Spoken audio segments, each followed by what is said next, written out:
the Florida Department of Health, in partnership with the governor, is going to be working to end all vaccine mandates in Florida law. All of them.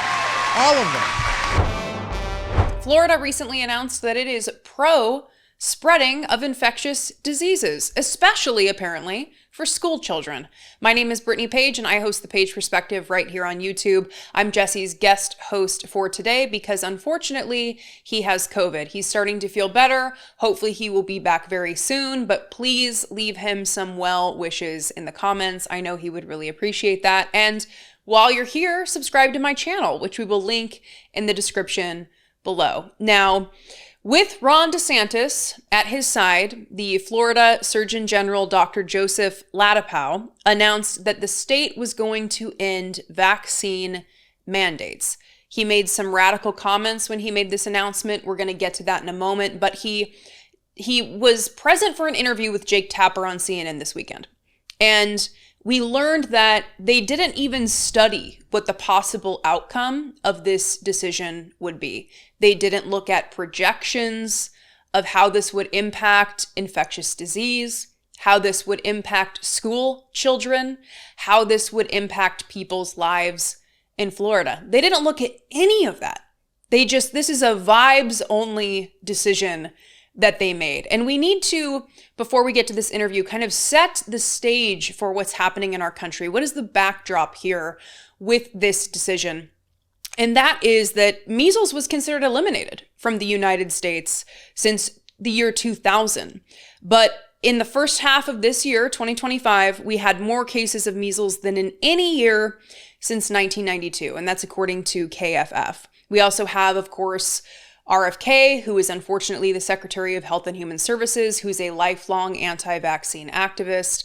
And he has downplayed the seriousness of the outbreak of measles. He's downplayed the importance of vaccination for measles. He's, of course, attempting to take away our right to vaccinations while telling us that he's not doing that through many different actions. But of course, he's defunding mRNA research to the tune of $500 million of canceled contracts. He's fired everyone on the Advisory Committee on Immunization Practices, ACIP, and replaced them with hand-picked anti-vaxxers. So what's happening right now with public health is very concerning, especially when we have a Republican Party that is apparently making it a pillar of their political policies to be anti-science, to be anti-vaccine, and to end life-saving treatments, end life-saving vaccine mandates. So let's take a look at this announcement, the Florida announcement from Florida Surgeon General Dr. Joseph Ladapo when he announced what the changes were going to be for vaccines in the state of Florida.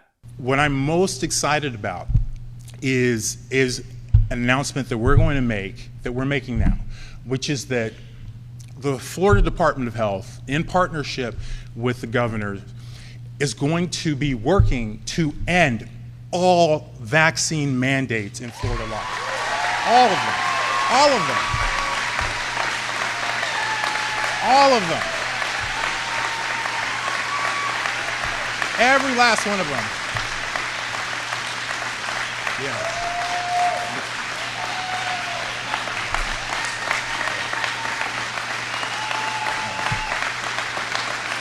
Every last one of them.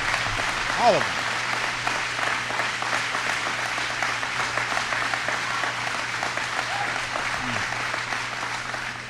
Every last one of them. Every last one of them is wrong and drips with disdain and slavery. Okay? Who am I as a government or anyone else, or who am I as a man standing here now to tell you what you should put in your body? Who am I to tell you what your child should put in your body? So who are you to tell us? Well, you're a doctor, bro. So you should tell us what is right and wrong. You have the education. You have the expertise. You have everything all the tools that we don't have as the general public who aren't doctors. You should be the one educating the public about what they need instead of appeasing what a minority group of people that are anti-vaccine want to hear.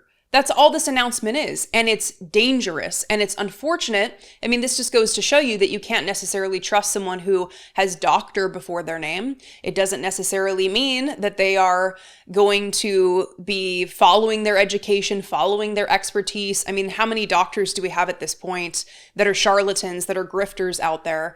You have Dr. Drew Pinsky, who I once used to admire, who is now anti-vaccine, now full on in the Maha movement with RFK.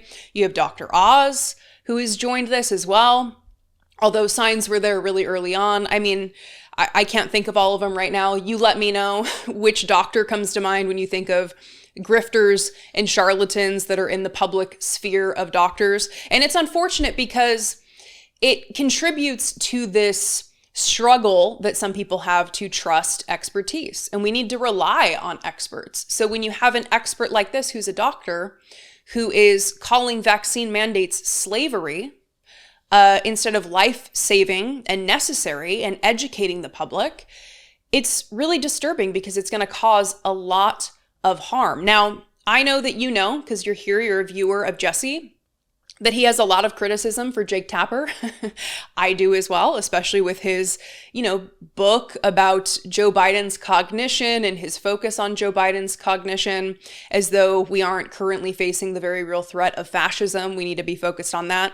But he hosted Dr. Joseph Ladapo for an interview this weekend, and he asked him specific questions about this. And for all of the criticism I have of Jake Tapper, I really appreciate the questions that he asked of this Florida Surgeon General. So let's get to the first clip here. The question being, did they do any projections?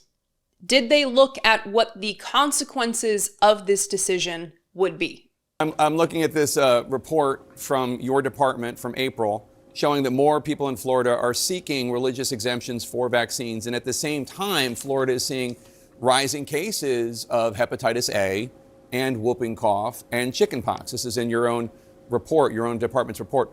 Before you made this decision to try to lift vaccine mandates for Florida, which include obviously public schools, did your department do any data analysis? Did you do any data projection of how many new cases of these diseases there will be in Florida once you remove vaccine mandates? Absolutely. So absolutely not, because it's not you mentioned whooping cough there. So there's this conflation of the science and sort of what is the right and wrong thing to do. So scientifically, you mentioned whooping cough. So that's an example. This is part of the issue with informed consent. That's an example of a vaccine that is ineffective. The data show that it's ineffective at preventing transmission. So sort of mandates with that really don't have anything to do with the notion of transmission. And then in terms of, analysis, well, ultimately, this is an issue very clearly of parents' rights. So do I need to analyze whether it's appropriate for parents to be able to decide what goes into their children's bodies? I don't need to do an analysis on that. Now, is it just me or does he seem nervous? I don't know. There's something about his presentation that makes me think he's struggling with what he's saying and what he's publicly promoting. Now, I don't know a lot about him. I did see this in the New York Times that, quote, Dr. Ladapo has faced repeated criticism from others in his field for his stances on public health. He allowed parents to choose whether to send unvaccinated children to school during a measles outbreak in Western Florida in 2024, rejecting long-standing evidence-based public health guidelines. The misinformation he spread about COVID vaccines prompted a public rebuke from the CDC in 2023. So his record isn't great. He seems to be deep into the science denial, into anti-vaccine activism. But at the same time, I don't know, there's something that strikes me about him feeling, I don't know, he just comes off a certain way that he doesn't seem to totally feel comfortable with what he's saying. Maybe I'm reading too much into it. Also, maybe it's that he grabs his water bottle and takes a drink, and it just reminds me of like Marco Rubio during his State of the Union response. And there's something about like grabbing a water bottle while you're in the middle of talking that is like, I need some sort of comfort right now. I need to do something with the nervous energy that I feel. Let me know what you think about in the comments. But I also appreciate this next clip with Jake Tapper and Dr. Ladapo, where it's really, I mean, it ends with a mic drop, so I'm not going to say too much about it, but it starts with this just disbelief of how could they make such a massive decision and not think about the impact of that decision, not actually run the numbers, not do any projections, not try to figure out, is this going to kill people, for example? So you're trying to lift the vaccine mandate in Florida, and your department and you did not even do a projection as to how this could impact public health. So you have not prepared hospitals in the Florida counties most at risk with the best treatments for any outbreaks of measles, mumps, rubella, whooping cough, polio, and you have not looked into how many kids might now get these preventable diseases? That's what you're saying? No, that's what you said. What I'm saying is that it's an issue of right and wrong in terms of whether parents should be able to have ultimate authority over what happens to their kids' bodies.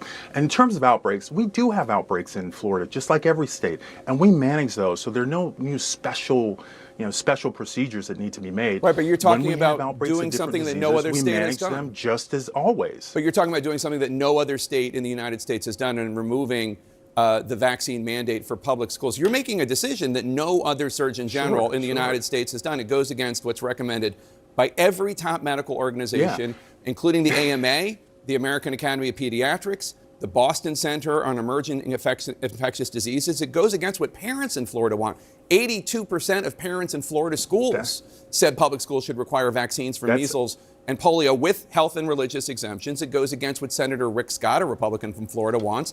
He thinks sticking with a religious exemption is fine. It goes against the Florida Medical Association, which in the past has backed Governor DeSantis. So all of these people are wrong, and you are right. And that's a good point to end with, I think, in that clip, because when it comes to a lot of this anti-vaccine rhetoric and activism, you often hear from people like RFK that there are people who are quote unquote anti-establishment, they're going against the grain.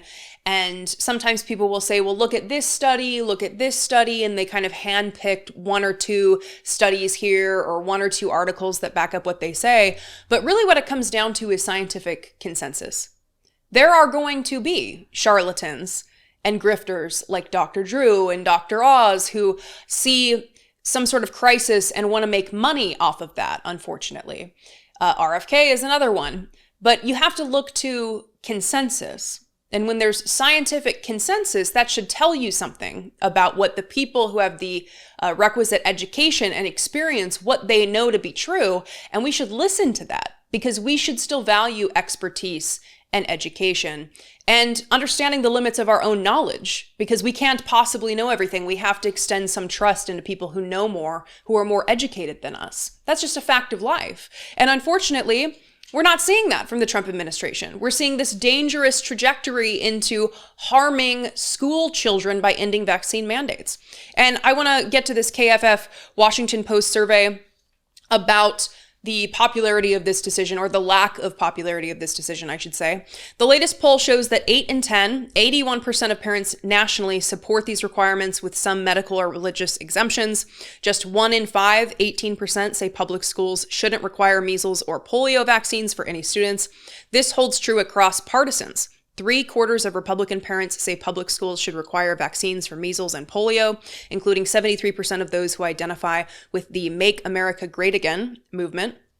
Florida parents' views are similar to those nationwide, with 82% saying public schools should require these vaccines and 17% saying they should not. Of course, it doesn't matter what is popular, what is supported by the public when it comes to the Trump administration, because the main goal for the Trump administration is to enrich Donald Trump and to please the white power activists who are running the show. And it's always fascinating to hear these anti-vaccine activists talk about sovereignty over your own body, when of course these are the same people who want to force people to carry pregnancies that they do not want to term.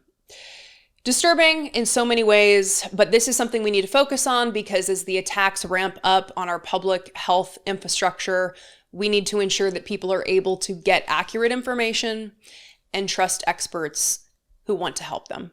What do you think? Call and leave a fewer than 3-minute voicemail at 714-576-4054 or send an email to daily@dollemore.com. Please subscribe to my channel. You can find my channel by searching my name. I host the Page Perspective right here on YouTube. Subscribe to Jesse's channel. Most of the views that anyone gets on YouTube are from people who are not actually subscribed to the channel. Subscribing is free and it really helps the numbers. It really helps the algorithm. So if you care about Jesse's success, if you care about his channel's success, if you want to support him, that's a free and easy way to do it. You can also become a paid supporter by clicking the join button below for as little as $1.99 a month, or by going to patreon.com/IDoubtItPodcast. Well, that's it for me. I'm going to continue. So if you are watching the 1-hour video that Jesse does now, that I know so many of you love to watch with everything kind of stacked up in one, I'm going to have more to come. But please, as Jesse would say, be genuine, take care of one another.